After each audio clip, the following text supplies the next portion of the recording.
Everyone is absolutely necessary. Yes, and if God's joined you to this place, He has a particular reason.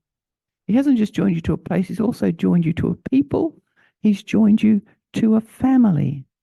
So these relationships are actually eternal. See, we'll be judging the nations. We'll actually be partnering with God in His creation, managing it. Thought into that these days, because my thinking for me personally is not so much what's happening here on earth as how is this going to relate to when I pass over into the kingdom, into the new life. Well, the kingdom's here now, but the new life. We should be really thinking about eternity and our role, because what we die to here now through the cross and allow God to raise up is what will be resurrected in the next life. What we do now counts for the future. So anyone that's sitting around just waiting to pop off, have their funeral, pop off, go to the next life and sit on a cloud, you've missed a whole opportunity. God is growing us now individually for what He needs, or what we are to be in the next life. We're judging the nations. We're judging the angels. New life of Christ rise up in us. Consciously partner. Every opportunity. Lord, I can't do that. Lord, this is an inconvenience, because it's all part of.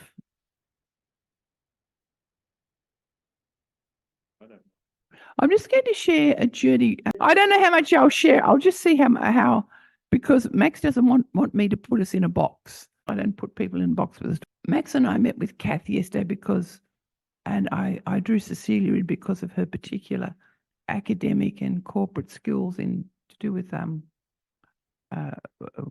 business, but broader than just business, with innovation strategy and futures and all that sort of stuff. So we could view where we are as a problem.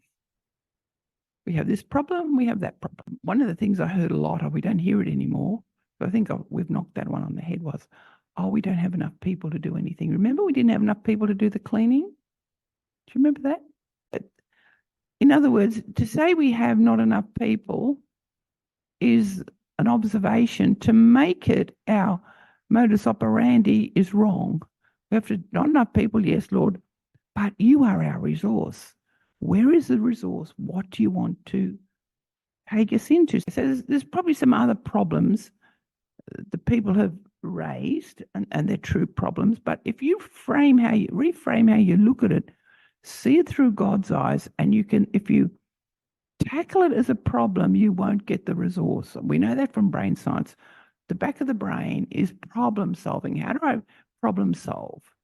How do I protect myself and others from pain? And how do I avoid something? And there's no relational circuits there. To access resource from God and from others, you need to have a bond. You need to come to the front of the brain. How do we resource that with God and with others? We're going to have to build a bond. You're going to have to build a bond with the leadership, the senior elder, and the other leadership team to get, I'm telling you about the mechanics, the nuts and bolts of how we get the collective wisdom. We actually build a bond.